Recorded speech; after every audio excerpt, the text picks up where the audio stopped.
الله سبحانه وتعالى وحسودجي كتاب كيس القرآن كأه بالخير بدن وبشر رمضان بشر رمضان وحكسي دورتي هبين بركيسان وهبين كل القدر جاء إلهي سبحانه وتعالى القرآن كيس وحكوليه هي إنا أنزلناه في ليلة القدر وحسدلاك دونا إن شاء الله سكوبا صدح وقفه أما صدح قضبا نسكدول تاجي دونا آيات القرآن كأه قضب كأوه الرياء إلهي سبحانه وتعالى القرآن كيسه وحسودجي بشر رمضان هبين كل ليلة القدر جاء إلهي سبحانه وتعالى وحليه الشهر رمضان الذي أنزل فيه القرآن بشر رمضان أيام قرآن كسود جني هذا إلهي سبحانه وتعالى وحكسي دورت هبين خير كبدناء أو ليلة القدر جية إلهي سبحانه وتعالى إن أنزلناه في ليلة القدر مركز سود جنتها إلهي سبحانه وتعالى قرآن كسود جيي وسود جنتها قرآن كيسوق صدق الجزء أو نميستران هالمر جملة واحدة يكسود جي إلهي سبحانه وتعالى اللوح المحفوظ ك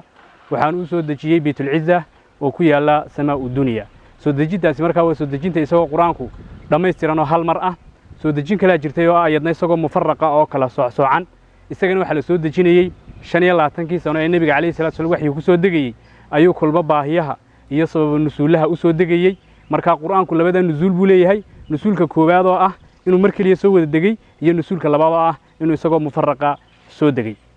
قضب كلا بابا حويا تلاوة القرآن الكريم إلهي سبحانه وتعالى القرآن الكريم كوحي إنه سود دقي إن تلاوينه أو أن آخرينه طيب قضب كلا بعض وحويا قرآن إلهي قضب كلا بعض كهذا إنه وحويا تلاوة إلهي سبحانه وتعالى القرآن كوحي إنه سود دقي إن تلاوينه أن آخرينه كنت دبرنه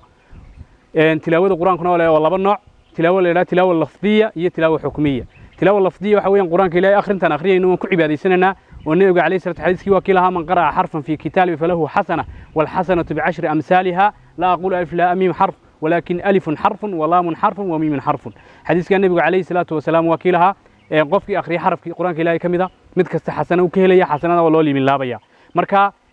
حرف كليه وكيلها طبعا أجر marka alif laam mim soddon ajir buu ka helaya saasoo kale quraan badan qofkii akhriya ama jis in ka badan akhriyana ajir fada baran buu helaya tilaawadaas tilaa laftiya tilaawada xukmina waxa weeyaan quraanka Ilaahay subhanahu wa ta'ala ku dhaqano oo ku raacno oo Allahul musta'an ku cibaadaysano inagoo Ilaahay subhanahu wa ta'ala ku aadicana acmaasheen iyo dhaqankeena waafajinana wuxuu quraanku inagu hadlayo tilaawadan xalaal tilaawa xukmiya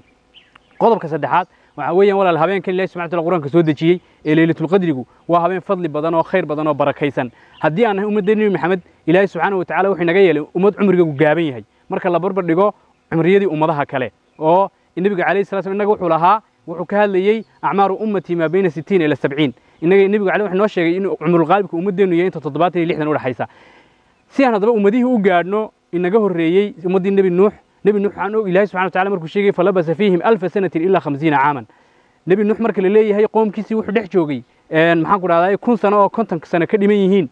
ayuu dhex joogay markaad ummadaha kumanaan sano noolaa iyo inaga marka la isku keen eego acmaal aan ku gaarnaa la inoo sameeyay sababta baabanka leelatul qadrigu uu yahay habeen ka khayr badan khayr min 1000 shahri wuxuu ka badan yahay 1000 bilood oo u dhiganta 380 sano iyo dhowr bilood u dhiganta marka qofka Ilaahay subhanahu wa ta'ala waafajiyo habeen ee 380 sano marka lagu dhufto hadii qofku noolaa 10 sano ama 20 sano ama 30 sano ama 40 sano ama 50 sano ama 70 sano u gaaro kumaankumkii marka ku sii dhaafaya marka walaalihiin moogaaneen habeenka khayr kale ee khayrka badan assalaamu calaykum wa rahmatullaahi wa barakaatuh